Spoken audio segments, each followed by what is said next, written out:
Welcome to today's session. This is the third in the series. My name is Anna. I am a Tibetan Buddhist nun in the Gelugpa lineage of Tibetan Buddhism.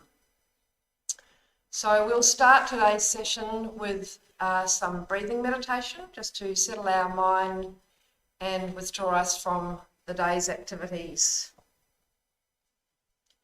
So again, we'll have a nice straight back, which is the basis of a good meditation practice. And we can relax our body a little bit by lifting up our shoulders and dropping them down, taking out any tension, not too relaxed, but relaxed enough. And we close our eyes gently or a little bit open if we're able to prevent sleepiness. And we can hold our hands with the left and the right and the left and the tips of the thumbs together like this. Just relax them on our knees. You can be sitting on a chair or on the floor, both are equally useful. And we rest our tongue on the roof of the mouth. Tip can be behind the teeth, which helps prevent the build-up of saliva. Hold our elbows slightly away from the torso for the same reason, to prevent sleepiness and distraction during the meditation.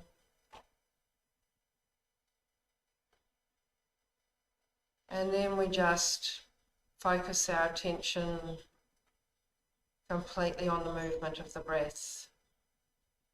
Whether we want to watch the breath for anyone who is new, going up and down the nostrils or in our diaphragm or in the upper chest, any of those is fine as long as we choose one and stay with that.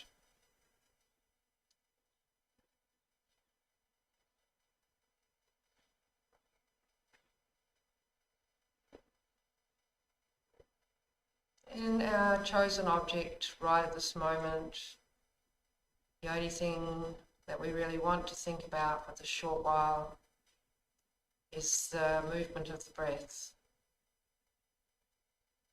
All other thoughts and sounds, sensations, feelings, ideas for the later in the day, reminiscing about what happened in the morning, all of these we let go for this very short period.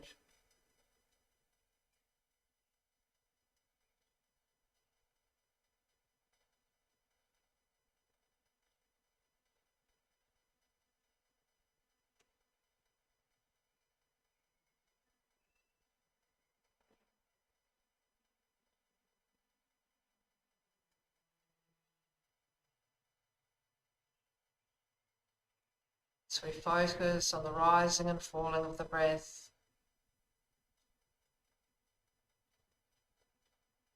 Our aim is that the mind stills, becomes calm,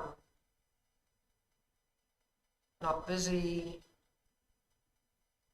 not sleepy, just aware.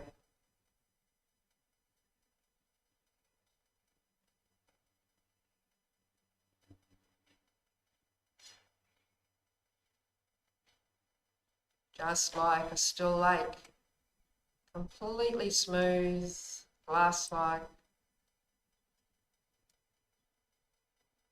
peaceful, calm, not even disturbed by the slightest breeze.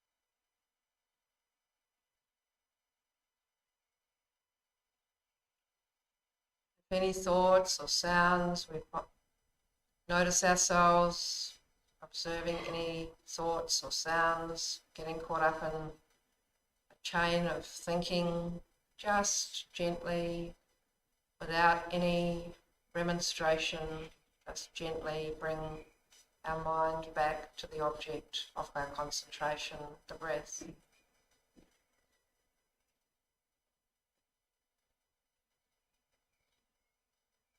Such a useful thing to do with so many benefits.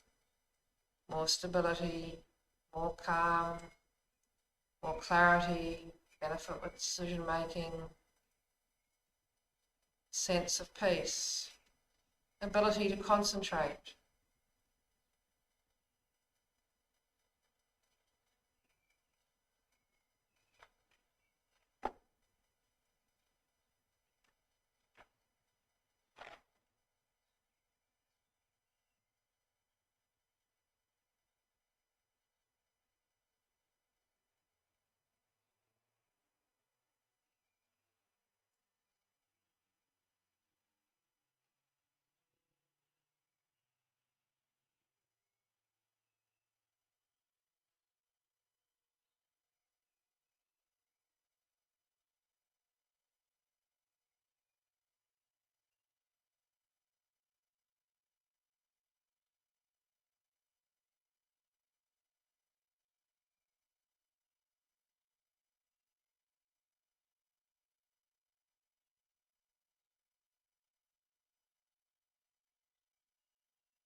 Then when we're ready, we can release our concentration.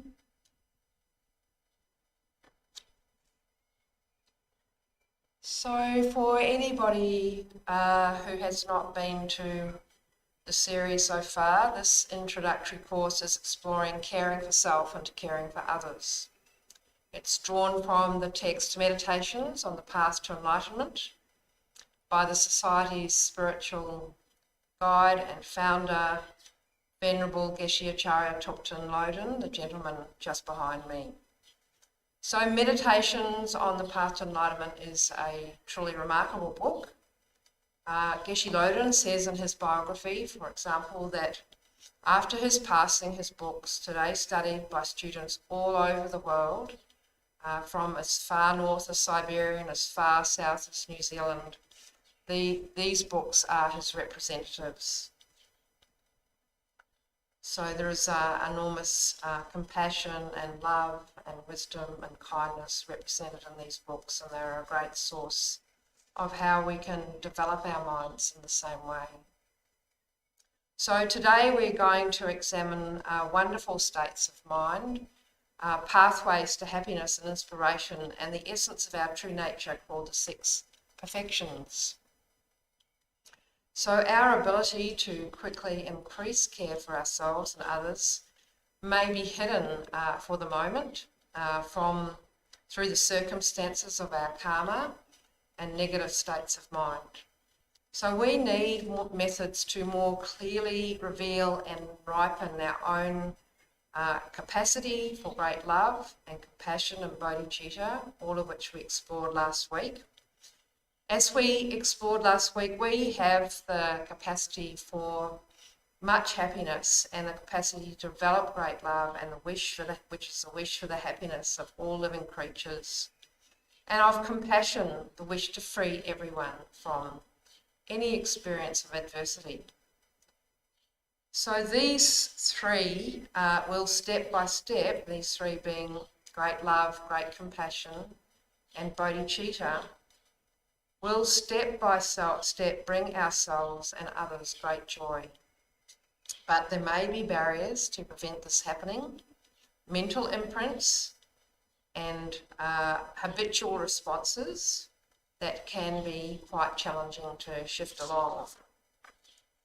So the 6 perfections are in fact remarkable practices and tools that can help us to awaken and nurture these minds and help us to move away from these habitual responses and negative patterns and approaches through, much more optimism and enthusiasm and engagement for the things that we encounter. So through meditation and mindfulness, there is the opportunity to lift every aspect of our lives and all of the situations that we encounter. The rewards can be exceptional, both in the immediate and in the longer term. So Geshe Loden taught the path to peace and happiness is through listening, thinking and meditation. That's an intellectual understanding of the teachings, meditating on the teachings, and creating the circumstances to directly experience the special insights of the Buddha. So this mind training takes our approach to the world to a new level of experience and perspective. And so Buddha taught that we all have the capacity to become much better versions of ourselves, and even spiritual warriors or saints, and eventually fully awakened or enlightened. So we're not thinking at the same time, we're not thinking, I want to be a holy being, I want to be recognised as a saint, or the Tibetan term bodhisattva. We are thinking strongly that the path to more happiness and the path to less suffering for myself and others, a world blessed by peace, world blessed by love and compassion and joy, and finding our higher selves is taken by this path. So having made a clear decision that we want to find inner peace, become a spiritual warrior, an essential step on the remarkable graduated path to enlightenment or full awakening is training our mind in these 6 perfections: generosity, ethics, patience, joyous effort, concentration, and wisdom. So today we'll have a brief overview of these 6 remarkable pathways in Buddhist practice called the 6 perfections. The key is our state of mind and especially our motivation sitting underneath that. So the first of these 6 wonderful states is generosity. And Geshe Loden defines generosity as the actions of body, speech and mind motivated by the virtuous thought to give. Any generosity motivated by the minds of great love, great compassion and bodhicitta, the mind of enlightenment, bodhicitta is the mind of enlightenment, becomes a perfection of generosity. So it's really about our attitude at the time of giving that is pivotal rather than the actions itself.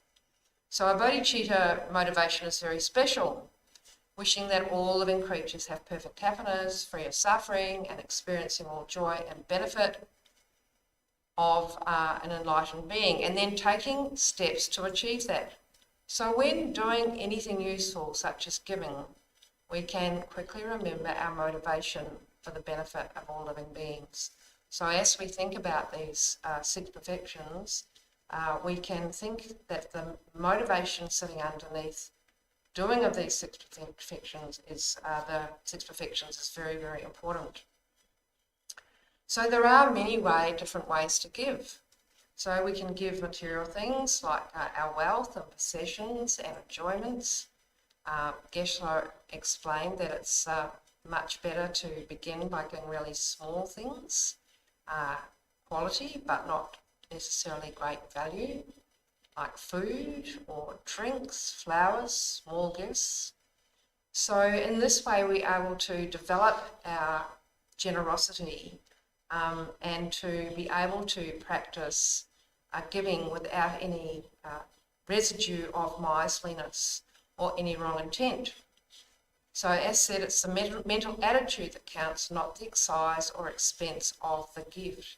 Therefore we think, I am giving these flowers with love, wishing for everybody's happiness, and compassion to relieve their suffering, and bodhicitta to achieve the pure, perfect mind of enlightenment.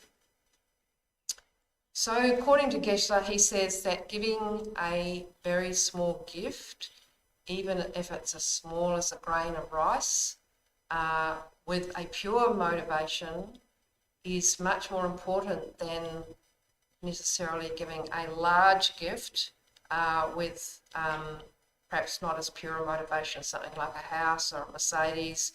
He used to say that even the tiny grain of rice or a flower given with the right motivation, with a really good motivation that we've thought about, is enough.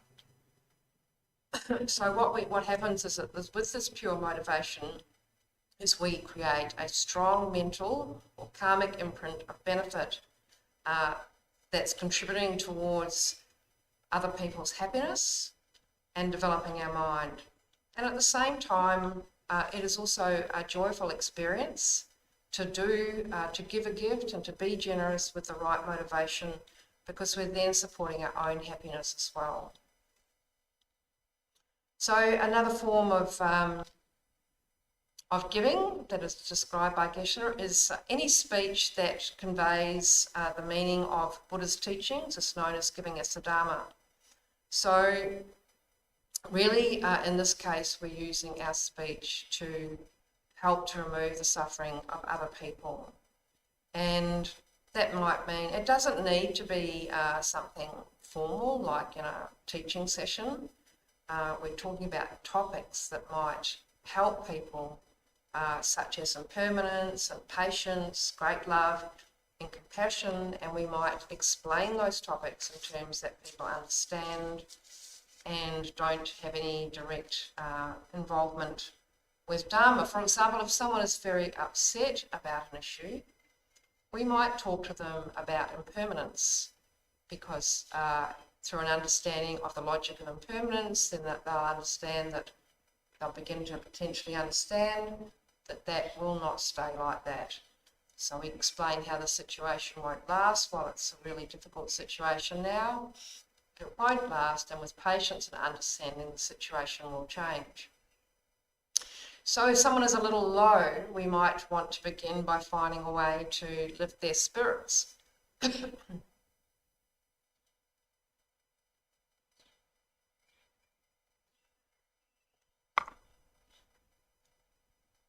Give them a gift, or make them some food, or praise their positive qualities, go for a walk together.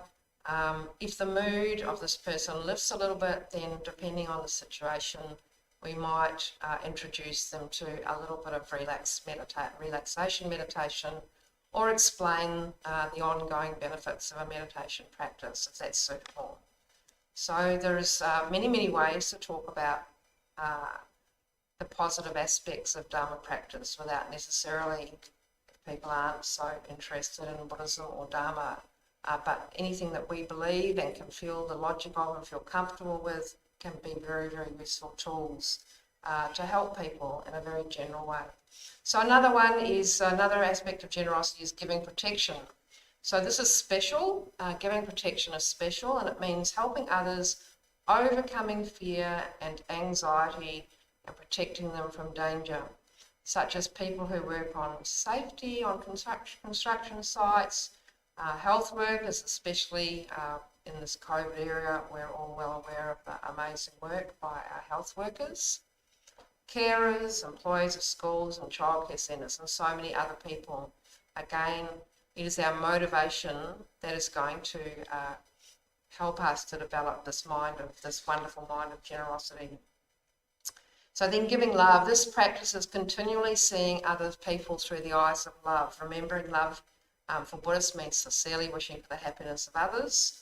So the karmic result of this practice over time is to experience continuous happiness ourselves, and to be easily able to make others happy when they're having difficulties, etc. So the perfection, so that's a summary and an overview of these perfection of generosity, which is the first of the 6 perfections. So the second of the 6 perfections is the perfection of ethics. So when we talk about ethics, like most aspects of Buddhist thought, it links back to our relationships with other living creatures. So it's really, this is the abandonment of harm to others, and any attitude that supports harm to others. So ethics is described by Geshe as the foundation of all other virtues. So we have to take a bit of care talking about this subject. It can be easy to think that it means the complete eradication of any harm to others. Of course, that would be completely impossible because we are not responsible for other people's thoughts and actions. What it means more precisely is removing any harm we inflict, either by action or thought. The person who has pure ethics is without any negativity or violence within their mental continuum. His or her physical actions do not give any harm. The speech is gentle and thoughts are not impacted by any malice towards others or any wrong views towards others. And people are drawn to a person with ethics as beings are drawn towards honey. A person with ethics will have a relaxed and open behaviour. They'll have no sign of malice. They'll have a gentle manner and a sense that there is really nothing to hide. They make others feel very comfortable. People feel safe in this kind of person's presence, and their ambience is appealing and welcoming. So the ethics, any positive action at all is part of this practice of benefiting living beings. And so there are so many activities to choose from and so much in need at this time, such as helping the elderly, helping people who are sick or homeless, connecting with distant friends and relatives if appropriate, anyone in danger, helping people with difficult means and helping others according to their wishes. And so we can see in this way how generosity and ethics are strongly linked. So the third of these 6 perfections is patience. So for many people, anger or its siblings, frustration, impatience, annoyance and irritation, exasperation or touchiness, is a giant hurdle to any form of peace and happiness. Even a little work on patience can have a really beneficial result. For this reason, we'll spend a little bit more time on talking about patience than the other perfections. According to Buddhist teachings, anger creates the heaviest of negative karmas because of the amount of pain and suffering it can destroy. Anger can destroy peace and harmony in the workplace, the family, or amongst people we thought were friends, and have done us some serious harm. So it can cause us a tremendous amount of grief. When at the same time, when our mind is saturated by the mind of anger or frustration or impatience, we tend to exaggerate a situation. We tend to see it as much bigger than it really is. We can become quite antagonistic and wish to harm the object of our ire. So the causes of anger are that it can arise when we feel me or mine is threatened in some way.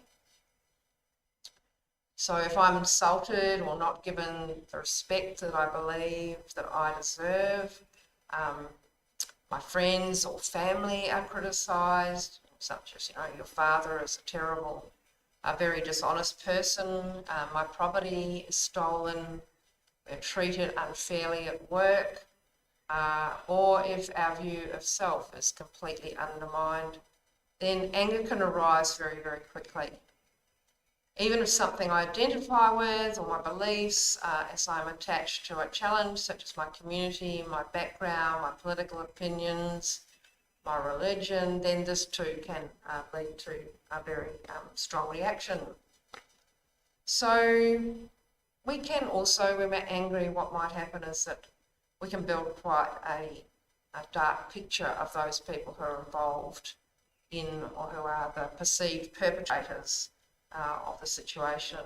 We can think about we can become, when we have a mind of anger, we can become very absorbed with their general unattractiveness. We can think about their scheming and their poor motivation, and we think about their terrible words, and our mind is quite agitated, and we think he said this, she said that, and so on. And as we all know, anger can even cause people who are normally rational to commit the most outrageous acts in retaliation for their grievances. And And too often this is done upon the people that they love. And would normally, in a more sober state of mind, never even begin to think about being so angry and so hurtful when their mind was unsettled. So great, extremely hurtful and abusive things can be said. And when the mind calms down and becomes peaceful, then there can be great regret for this anger and these hurtful words that have been said. So in the Path to Enlightenment, Geshe, Meditations on the Path to Enlightenment, Geshe Loden says that the mind of patience, the opposite of anger, guards our mind from being disturbed by any harm or difficulty. Therefore, we can learn to understand that an angry driver is simply a person who is bound by their negative minds, by a habituated response. The perpetrator is not the anger is a negative mind. So when we get distorted, or when other people get distorted by anger, that person appears to be very pleasant or a bad person from their own side. So instead of isolating the issue as being the person who is, or ourselves, saturated by the mind of anger, we tend to sort of categorise and say that that is a really nasty person. To our mind, the issue, to the mind, the issue is that the person. However, someone else viewing that person will in fact may have a very, very different view than we have, and have a very different perception, maybe recognising and remembering that person's different and good qualities. So also this seriousness of the harm can also be exaggerated. If the same criticism is directed at someone else whose mind is quite calm, it can seem quite insignificant. But if the mind is very angry, then it is hard to forget. Sometimes the harm can even be imagined. So, for example, if we say hello to someone and they didn't respond because they're preoccupied, we might think we've been snubbed, and sometimes we can be quite offended by that. A third mistake with the mind of anger is that we don't recognise the main cause of the problem. We believe we are angry because so-and-so did this and that wrecked our day, rather than thinking that, in fact, we think that the cause is outside of ourselves, instead of thinking that, in fact, it is our mind that is allowing this situation to impact us. And in that way, we can be reliving the situation over and over again as we worry about it, because our mind of anger is an agitated mind, it's an anxious mind. And so we can, instead of we've already been through the experience, but we can end up going through the experience over and over again. The main cause, in fact, is our own sensitivity or predisposition to being angry and irritated. So without this primary cause of anger, then our mind would be completely undisturbed, irrespective of what was going on outside of us. So the important issue here is that being upset is 100% our own responsibility and problem. So it has so many faults, anger. It feels very unpleasant as a personal feeling resulting in stress, tension, maybe lack of sleep, and just general disturbance. Relationships are easily damaged with angry comments that are remembered long into the future, and can escalate to all sorts of difficulties, even breaking up of communities and other terrible things. So we don't look great when we're angry. We look generally look very uncomfortable and sometimes fierce. It can lead to a lot of loneliness if we have a lot of anger, and people aren't usually attracted to continuously angry people. It can lead to embarrassment, and because we've flared up like this, it can lead to a loss of self-respect due to our childish sensitivity and nasty responses. It can lead to escalation of difficulties, such as violence between individuals can lead to violence and dispute can lead to that happening within groups and whole countries, and the harm gets dwelled on and there's reciprocation, and then somebody's got to say stop, and it is the basis of war, with no ability to negotiate and to settle down the issue, the original issue. And irritability and frustration, if we make no effort to control it, then it is easy to establish this habit of irritability, of getting upset by small or larger things. So,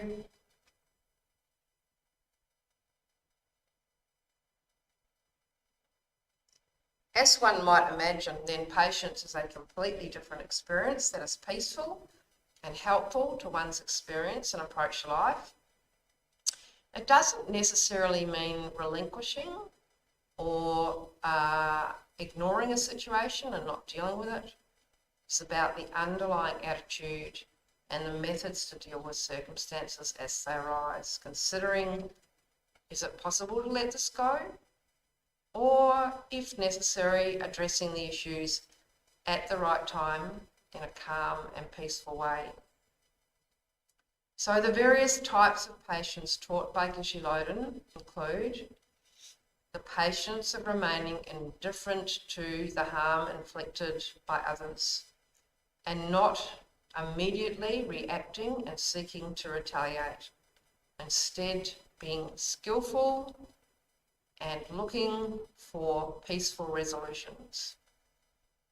The patience of voluntarily enduring suffering where we recognise the source of our suffering is our negative karma and recognise this is an opportunity to get rid of that.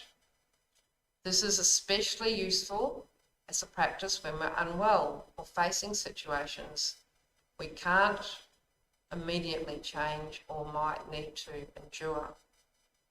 That is death in a family and all the grief that goes with that's one example. Or any number of situations where we don't really have the ability and capacity. But if we're patient with the situation and we realise, look at our Dharma practice, think about impermanence, realise that this experience is a result of our karmic results, and just work through it until it passes, or do everything we can in our power to help it pass. It's not always possible, but if we do everything that we can to reduce the suffering and understand that we need to be patient with that situation, because if we're frustrated and we're angry about it, it's very likely to make it a lot worse. Then the patience of definitely thinking about the Dharma is to recognise the value of our meditation and our study of our Buddhist philosophy and methods to transform our mind into more peaceful and patient states. So how to practice patience? We can remind ourselves again and again of the value of patience and the faults of anger. This will give us a lot of inspiration because they are such a big contrast. This will give us a lot of inspiration to engage in the practice of patience. Patience can be used in our daily activities right now. We can work at cultivating patience with the people we interact with and all of the situations that we all and circumstances that we all face on a daily basis. So if we practice a little bit each day with consistency, our practice of patience will constantly improve until it becomes perfect. We can begin by practicing with our partner or others we live with, and with our family and our friends and business colleagues and so on. Practice it with everybody. And at times we might find that this habit of anger and irritation is very difficult to remove, and there is no end to this negative mind. And it is, there is no doubt, anger, frustration, irritation, all of those, that family are a biggie for many people. They are quite difficult minds to move. But these teachings make it very clear that any negative mind can be overcome. So Geshe Loden in the Past Enlightenment series compares patience, removing of patience. He compared it to working on a jagged rock that is smoothed down by pounding waves over a long period. So we must never give up on our efforts to remove frustration and irritation and anger, and keep trying, and eventually the mind of patience will come. And we don't need to have anger with ourselves either. This mind is impermanent. It is not permanently angry or irritable. We can wear it down and we can eventually remove it. So the other aspect of patience is remembering kindness, and is also very helpful while practicing patience to remember the kindness over and over of other living beings. Even those who are causing us difficulty are very kind. They're bound to have a whole lot of other good qualities, number one, other than whatever it is that they're doing to make us upset, or a perception that to make us upset. But also, without them, it is really impossible for us to develop our patience.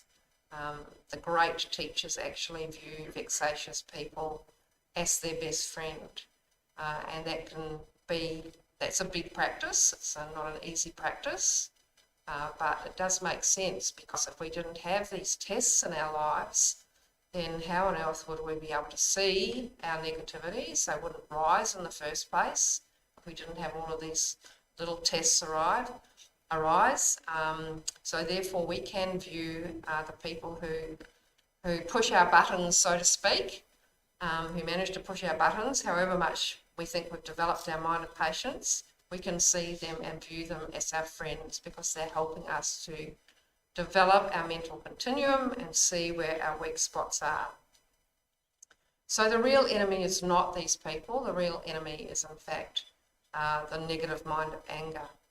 And when that negative mind of anger or impatience or frustration and irritation is vanquished, then we will all have the minds of peace and happiness and joy and love and compassion.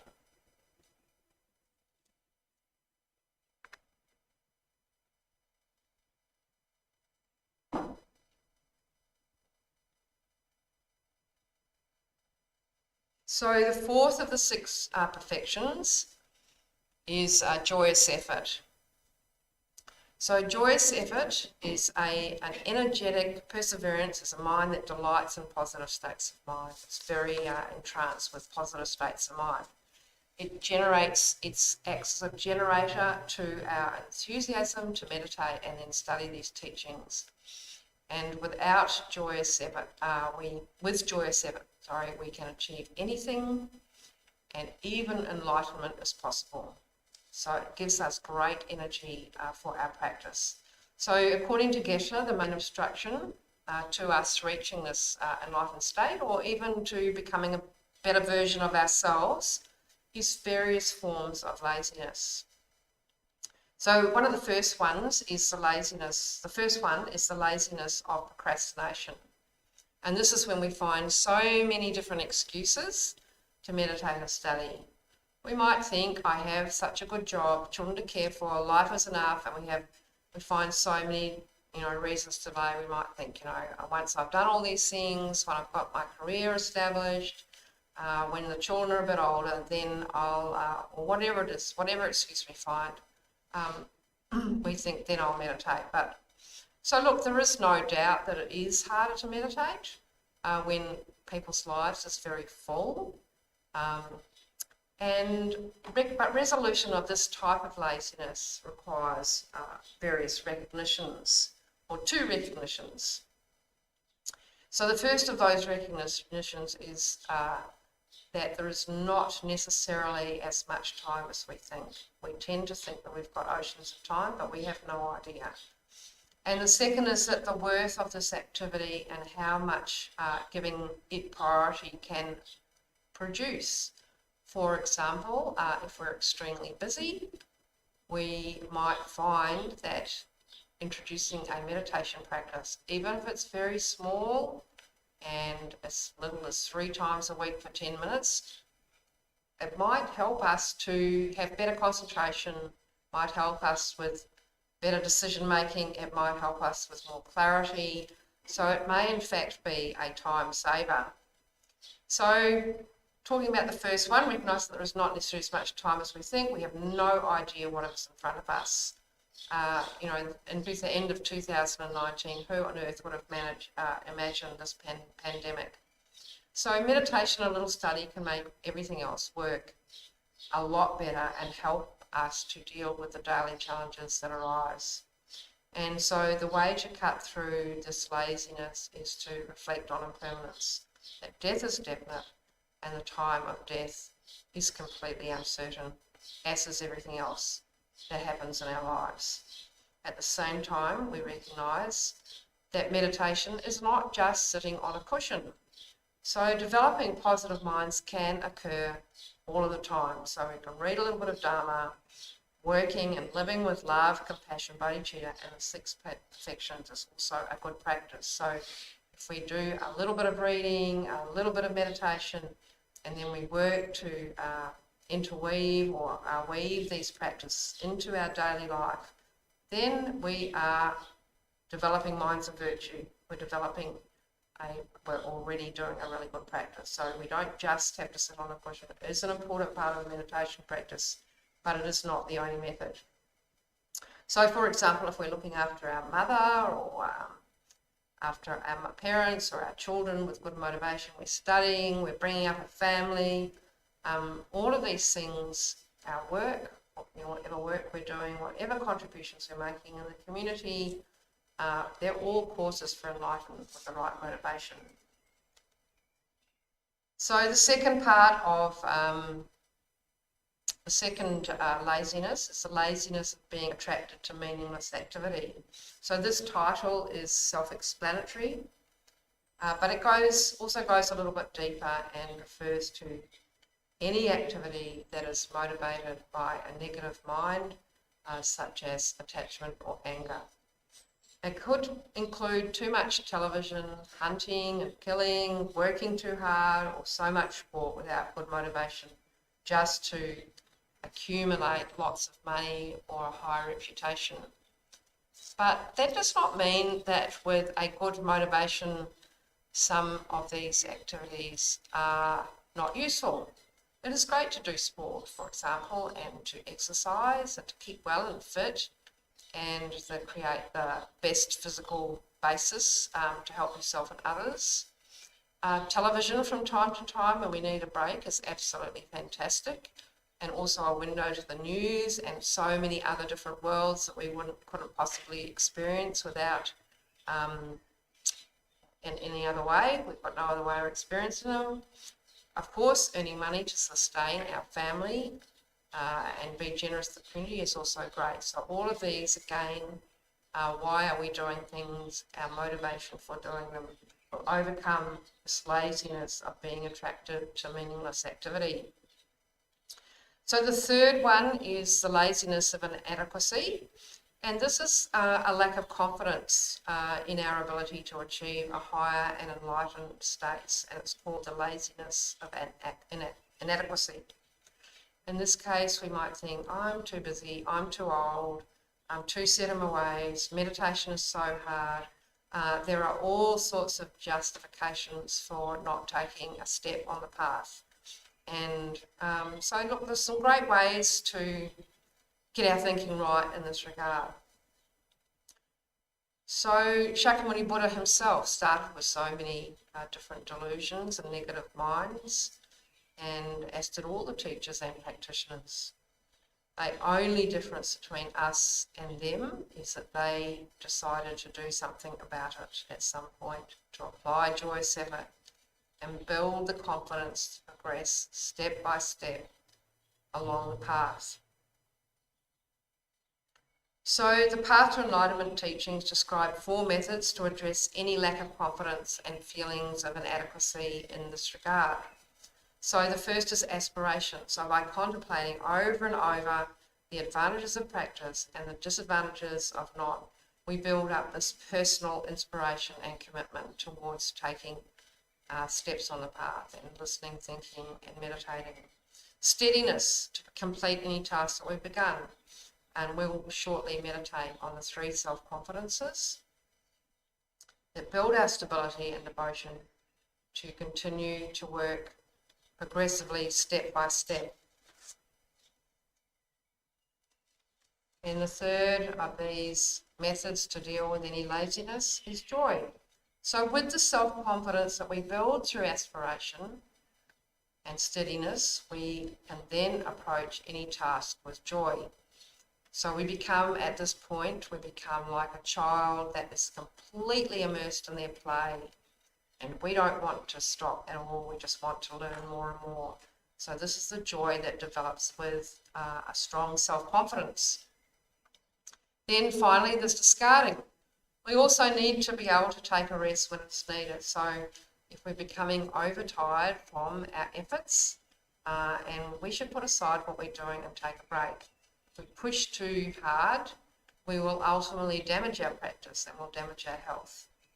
So it is a step-by-step process, and that can result in, well, as in any overwork, it can result in burnout, and we might end up abandoning that situation because we've either become sick or we've become a little bit agitated through our efforts. So discarding is also probably, really, really useful to have a measured approach. So changing our mind towards enlightenment or a better approach is a significant project. So if we're planning, for example, to walk from one side of Australia to the other side of Australia, then we're going to have rest periods. It's the same with any endeavour. It's not going to be through a 24/7 kind of approach to our Dharma practice. So the 5th of the perfections is concentration, and we will just touch base because we'll explore some of this, a little bit more of this next week. So through concentration, our capacity for mindfulness and being mindful is developed, and we learn awareness that can be applied in all aspects of our lives, overcoming the enemies of agitation and dullness. So this is a really useful tool to have more concentration. Mental stability, peacefulness, and deep relaxation arise by training our mind to a place of stillness. So Geshe Loden says that once the mind is tamed by single-pointed concentration, it becomes extremely serviceable and can be directed with great strength and clarity towards any object of knowledge. So good concentration is a great asset to have. Our mind will benefit in many different ordinary and developmental ways with increased concentration, and some as a result of the object of concentration. If we choose something beneficial, as love and compassion and the other perfections such as generosity, patience and ethics. So if we build our concentration, become incredibly stable, become incredibly single-pointed, then our ability to absorb all of these different other qualities will escalate quite significantly. So the ultimate aim of our concentration practice is to attain calm abiding. And this is a very, very special form of concentration, possessing what is known as the bliss of pliancy. So here we can just talk a little bit about special insight. So according to Path to Enlightenment text, special insight is when, having completed the 9 stages of concentration meditation and attained calm abiding, we get this bliss of pliancy, and we can deeply analyse objects of meditation and quite quickly discern their essence. So this is a really, really useful attribute to possess. So all of our sufferings, as we know, we experience arise from delusions or negative minds. The real source of the delusions or negative minds is in fact our ignorance. So to overcome this ignorance, we need to cultivate special insight. And without special insight, we cannot completely cut these delusions at their roots.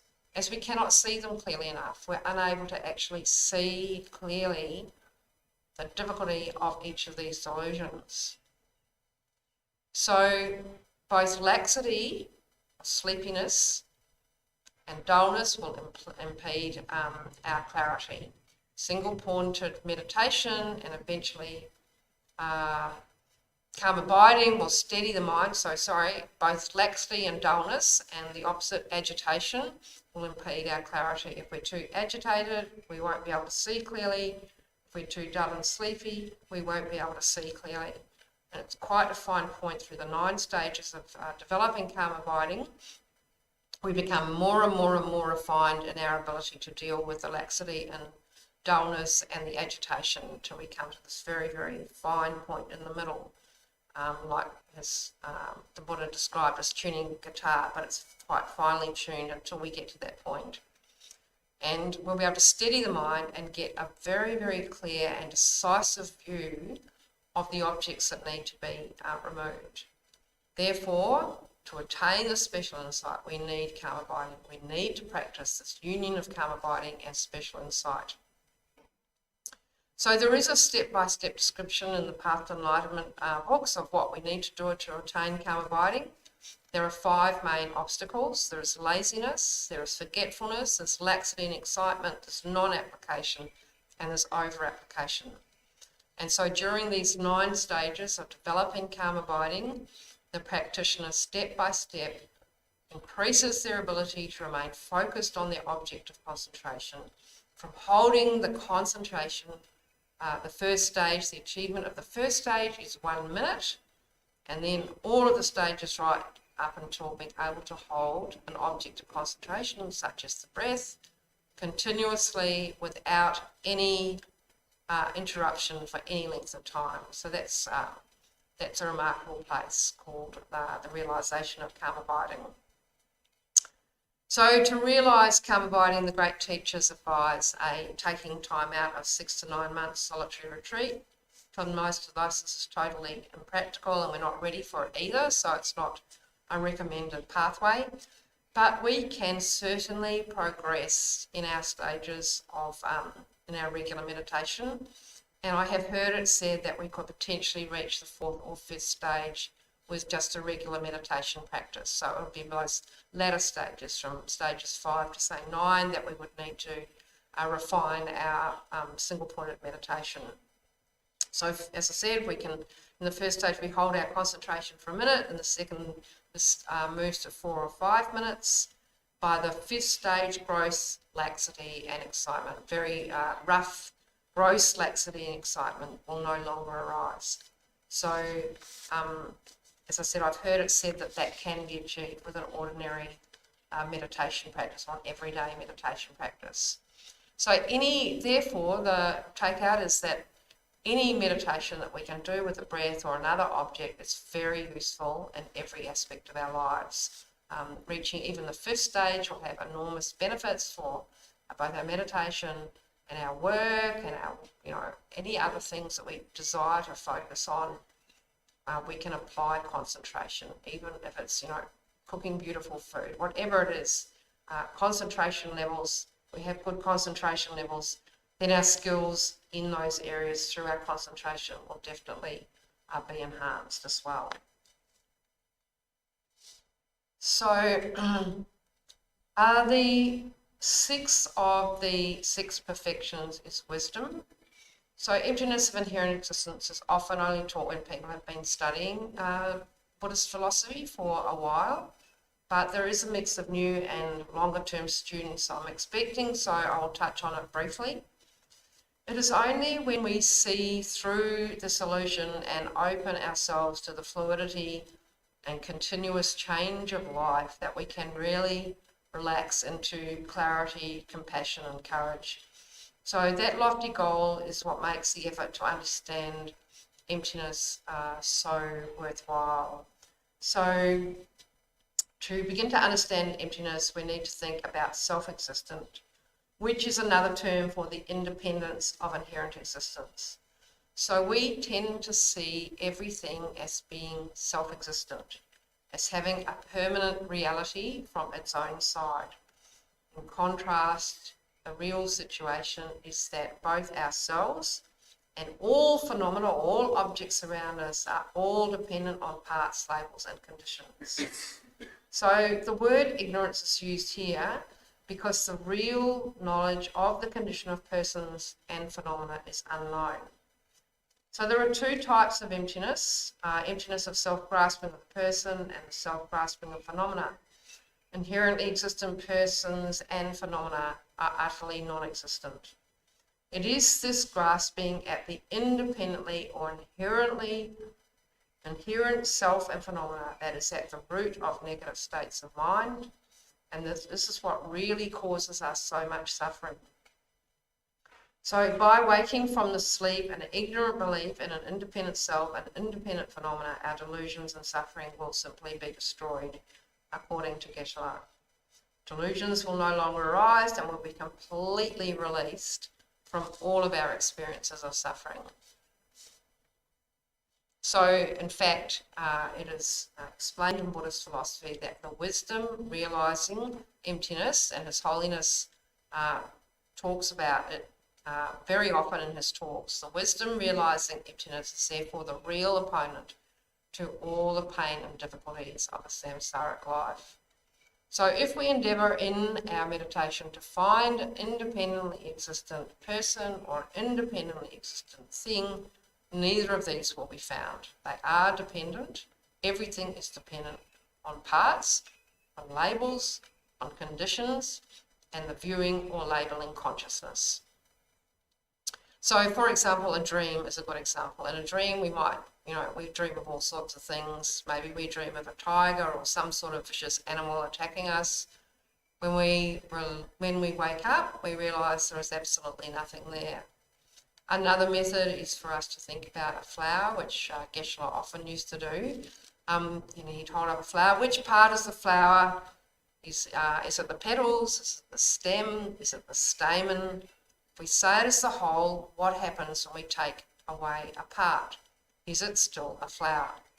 Therefore, that flower is dependent on all of its parts, its label, so many different conditions, such as the language of the country it was grown, our agreement it will be called a flower, all of the conditions that help make that flower, and also our viewing consciousness.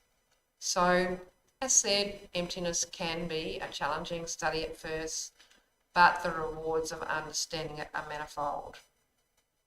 So just a word of caution, and the Buddhist concept of dependently existent person is not saying there is no I. Of course, conventionally there is an I, and to function we need to say I did this, I have a new job, or I go to the hospital. What the proposition is saying is that on closer examination there is no independent I or ego, that this independent I is based on so many other factors. It's not an entity on its own. So this is just a taste of a vast topic of emptiness, or empty of own being and dependent arisings. But it's very worthwhile when you feel you are ready to start listening, reading and thinking and meditating on emptiness. The realisation of emptiness is dependent on a whole lot of other realisations, on love and compassion and bodhichitta and the 6 perfections. But working in the meantime until that happens has got its own rewards and can bring enormous relief. It's an extension of the understanding of impermanence. It's a deeper, goes even deeper than understanding impermanence, and it can bring a great amount of relief in our understanding of the world and the universe as we progress on the path. So, very valuable topic. So another aspect of studying the 6 perfections is generosity and ethics and patience and joyous effort, concentration and wisdom, is that they become perfections when they are joined with various qualities. And these qualities are very important and the essence of a practice of the 6 perfections. And if we can learn these and apply them to all of our actions of generosity, patience, etc., through mindfulness, then that will be a great benefit for our regular practice during the day. And so these qualities are called the Supremes. And it's not the upbeat all-girl singing group of the 1960s, but even more memorable if we are keen to train our mind to be more positive and helpful. So there are 6 of them, but we generally just start with 3, and they really are accelerators in our practice and a kind of handy tool in the suite of many tools that Buddhist philosophy offers. They're a very handy tool if we want to become happier and more useful, and to do this mind training, and especially to interweave it with our daily lives even more. So the 3 that we can start with of the 6 of the Supremes are Supreme Reliance, which is basing our meditation on really good motivation, which we talked about earlier. We talk about great love and great compassion and bodhichitta, and they're linked. So if we can put these, use these, the great love, the great compassion, and the bodhichitta, as the motivators for our 6 perfections, then this will help to ripen our minds and begin this process of development through the 6 perfections. Very important to have. So at the beginning of an action of generosity, for example, we would have a really strong motivation for our generosity. So that is Supreme Reliance, relying on our pure motivation, and that will strengthen our generosity and greatly strengthen the imprint of our generosity. So then Supreme Method is to, while we're engaged in this practice, so we've chosen to, we're going to engage in an act of generosity. So then our second part of it is to remember impermanence and emptiness while we're engaging in this generosity. That everything is impermanent and empty of inherent existence, and nothing exists on its own without cause, parts, labels, and conditions. So we think that empty giver, empty object, empty receiver, as we're actually engaged in the act of giving.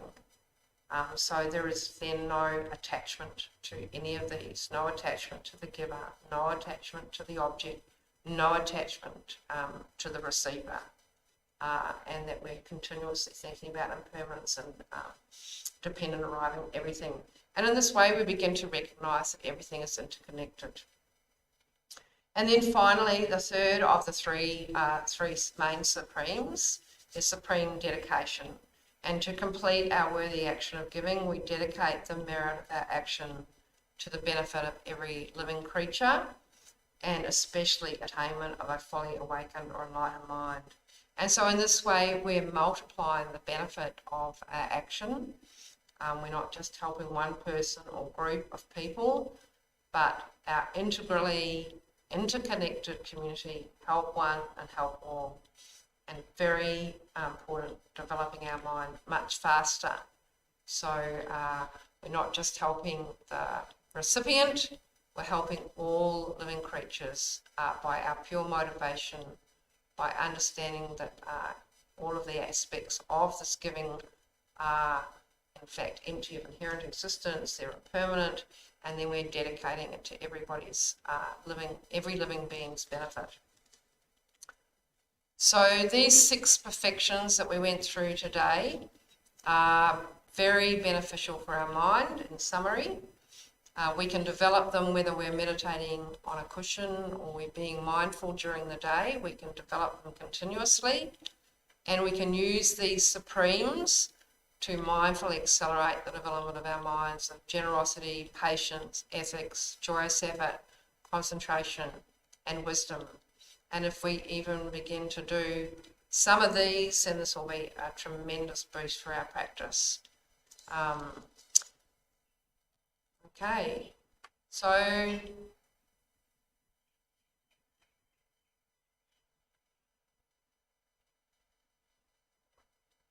We're now going to do a little bit more meditation, and we're going to meditate on the benefits of patience and the 3 self-confidences of joyous effort. So if we just regain our meditation posture with a nice straight back, relaxed, our body nice and relaxed, our hands together so the elbows out from the torso.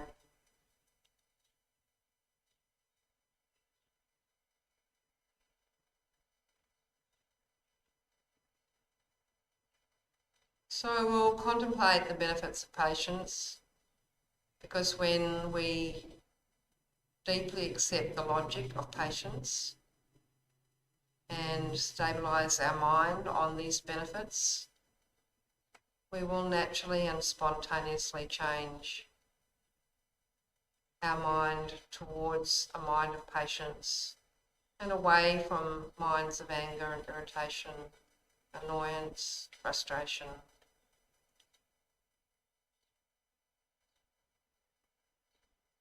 Begin by settling our mind by focusing on the breath and withdrawing from all other thoughts and sensations.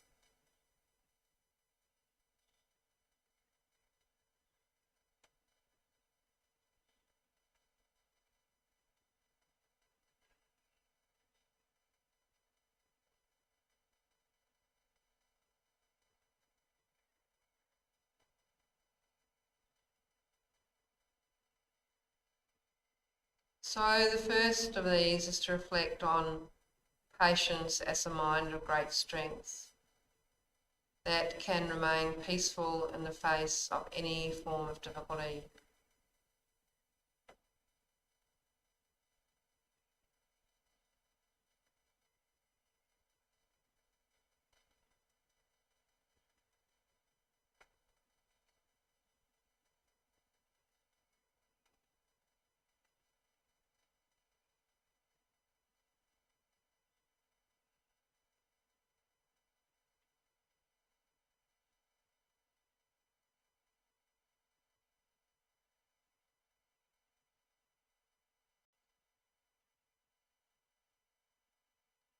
Patience enables us to retain calm in any situation.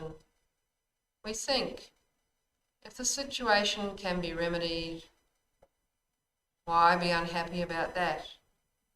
If it can't be remedied, why be unhappy about that?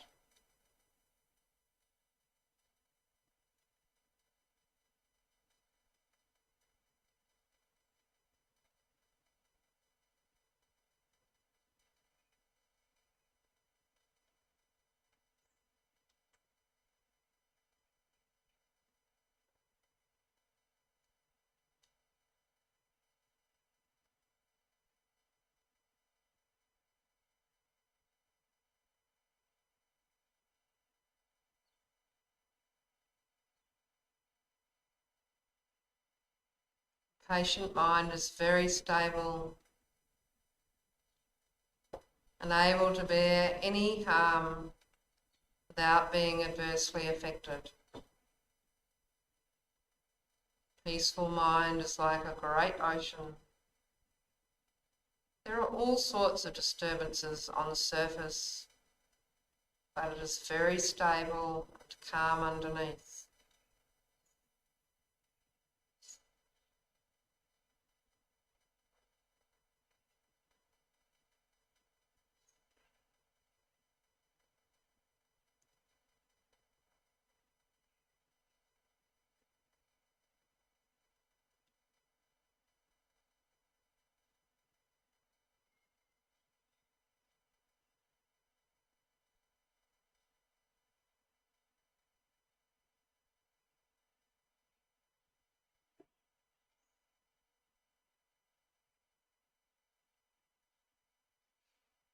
Intensity of our concern is eased. Everything is impermanent. The weather, the economy, relationships are all in a state of flux. Everything is changing constantly, so the situation won't last, however bad it is. knowing the situation will eventually pass, can ease the intensity of our concern.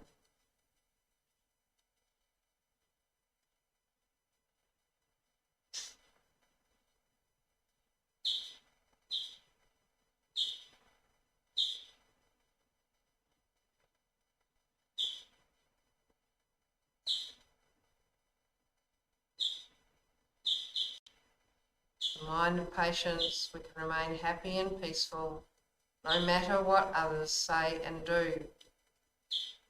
Just as we cannot cover the entire surface of the earth with leather, protect our feet, we cannot control the external world. By developing a mind of patience, is similar to covering the soles of our feet with leather. Remain protected from thorns and rough ground wherever we go.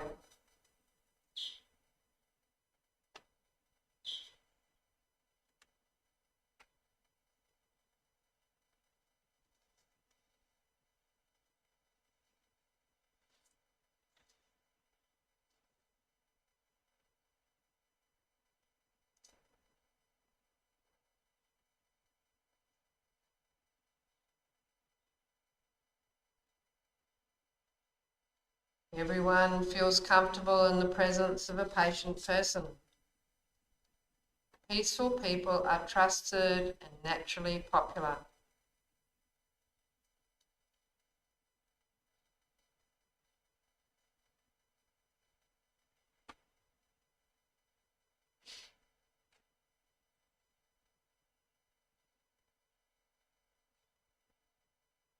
Finally, helping others control their anger. By not retaliating to their harm, then a conflict doesn't build up with ever more angry responses. We remember again and again the kindness of other living beings, potentially the kindness of the person who is now upset. This is our turn to help make the family, the workplace, or the community a happier and more peaceful place to live.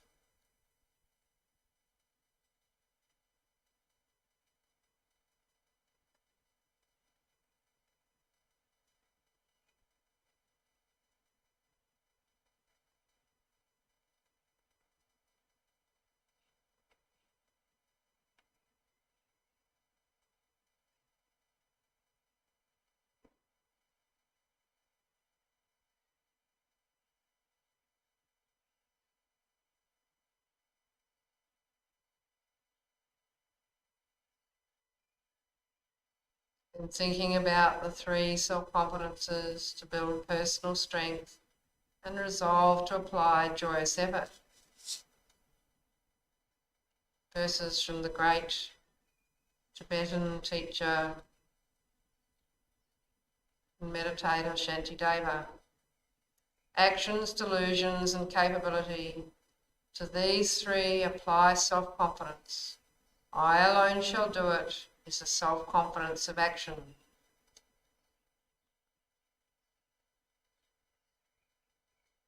This first self-confidence of action means that we don't need to rely on the help or support of anyone to succeed in a spiritual journey.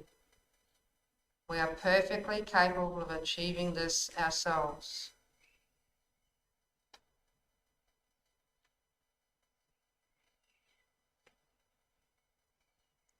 The next self-confidence is called the self-confidence of capability.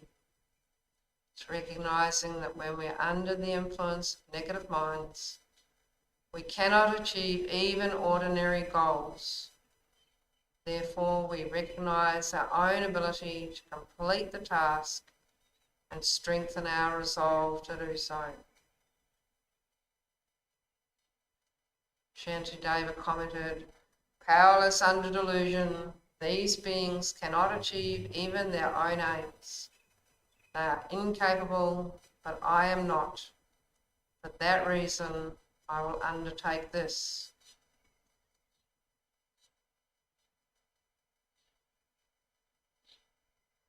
Third, self-confidence of delusions is to resolve to totally defeat our negative minds, overcoming them in any way we can, and having the energy to persist and be watchful for even small issues. They have the capacity to impact us in a big way. Shantideva said, "I must win against everything, and nothing shall win against me. I, a son of the lion-like conqueror, should abide in such self-confidence."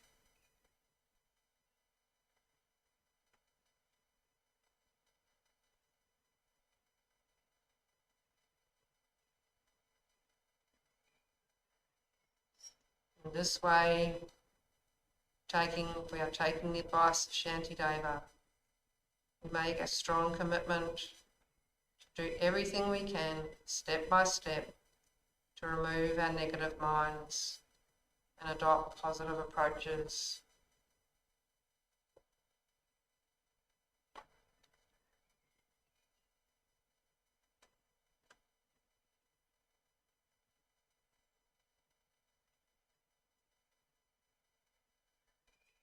Reflect on 6 perfections, all their benefits.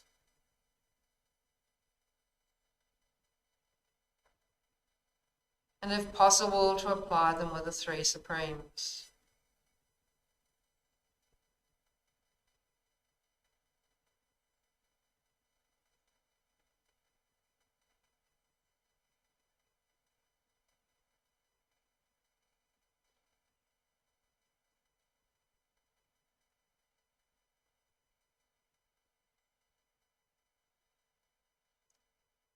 And in recognition of the effort of this meditation and this class, we dedicate the positive energy we have created towards more happiness in our lives, more good conditions, better health, and also happiness and good conditions for the people we love and for all living creatures.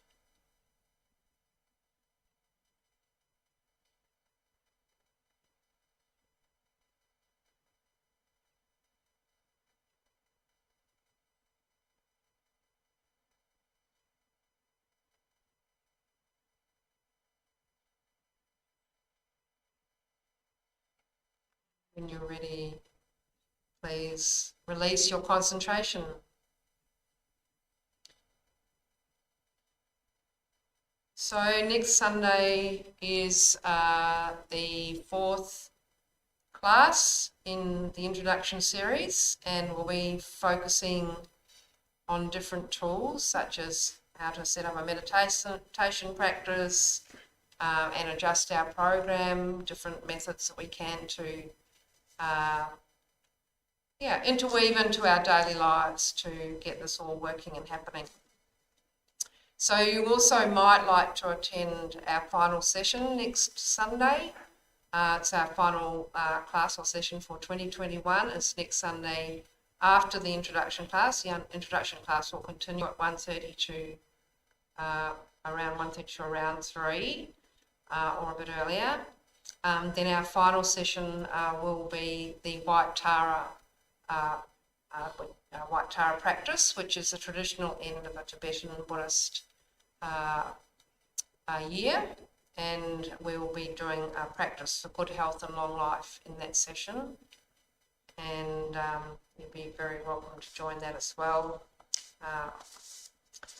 So thank you very much, everybody, for your company today, and wishing you a very enjoyable rest of Sunday and a great week ahead. Thank you.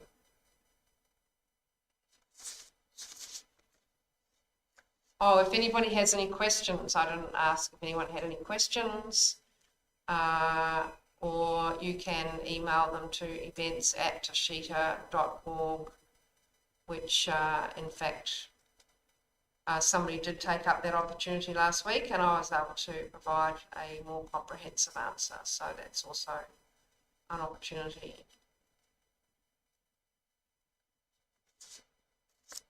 Thank you.